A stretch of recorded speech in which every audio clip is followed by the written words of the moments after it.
Assalamualaikum warahmatullahi wabarakatuh. Alhamdulillahirabbil alamin, wassalatu wassalamu ala asyrafil anbiya'i wal mursalin, nabiyina wa habibina Muhammadin wa ala alihi wa sahbihi ajma'in wa man tabi'ahum bi ihsanin ila yaumiddin. Amma ba'd. Kaum muslimin rahimakumullah, sebuah tanggung jawab besar bagi setiap orang tua adalah membentuk masa depan anak-anak dengan baik sesuai dengan tuntunan ajaran agama, yaitu agama Islam. Allah berfirman dalam surat At-Tahrim ayat 6, "Wahai orang-orang yang beriman, peliharalah dirimu dan keluargamu dari api neraka."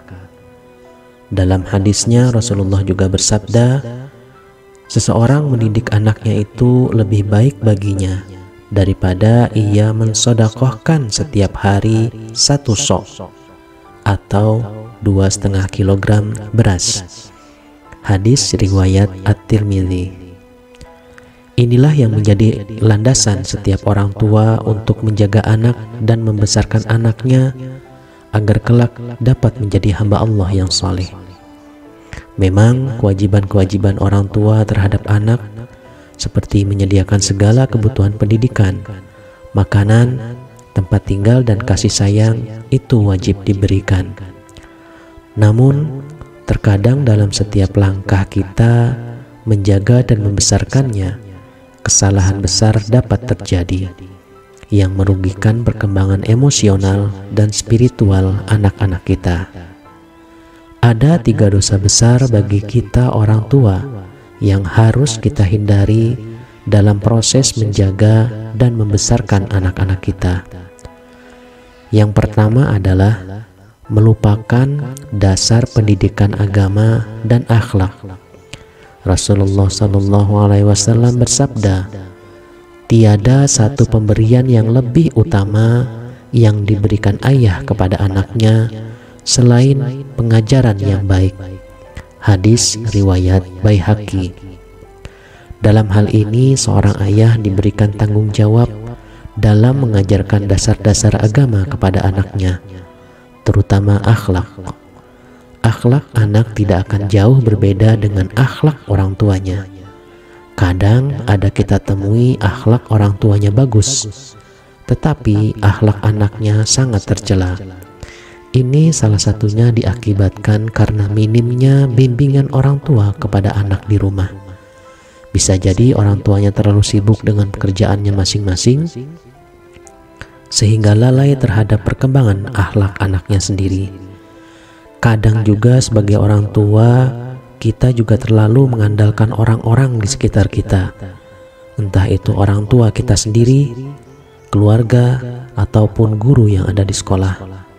Contoh paling nyata adalah ketika kita tidur siang atau sedang beristirahat, kita enggan untuk menemani apabila anak kita ingin ditemani membeli minuman di minimarket.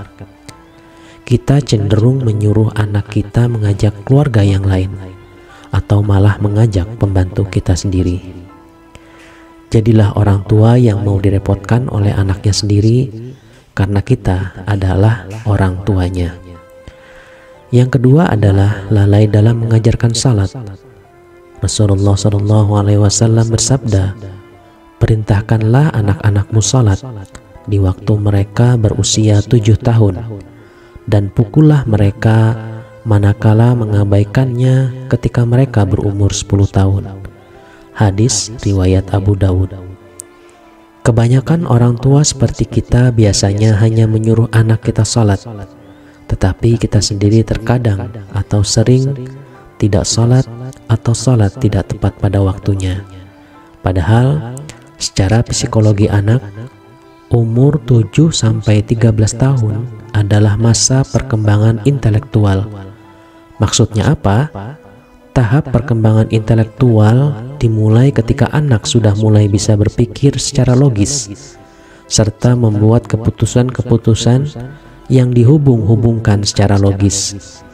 Misal, jika dia melihat orang tuanya tidak salat, atau sering terlambat sholat, atau bagi seorang ayah dia tidak pernah ke masjid untuk sholat berjamaah, maka jangan salahkan anak kita apabila juga berperilaku sama seperti yang kita lakukan.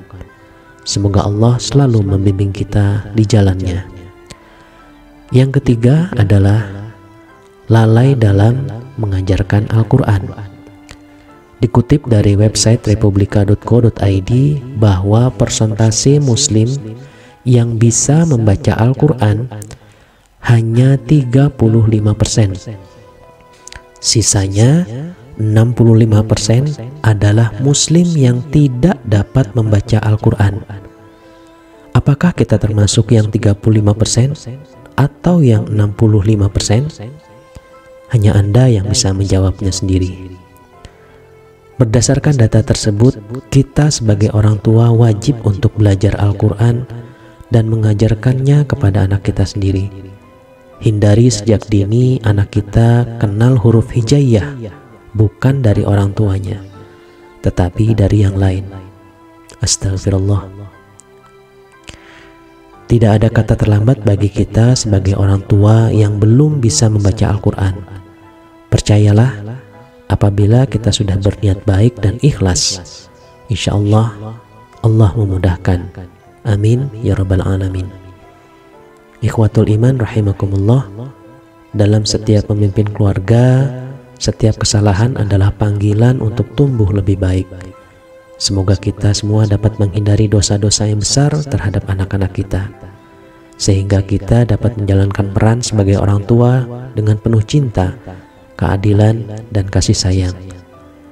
Dengan demikian, kita tidak hanya membentuk generasi yang kokoh secara spiritual, tetapi juga menjadi bagian dari keluarga yang mencerminkan keindahan yang penuh dengan kasih sayang. Demikian, semoga bermanfaat. Kami akhiri dengan mengucap salam. Assalamualaikum warahmatullahi wabarakatuh.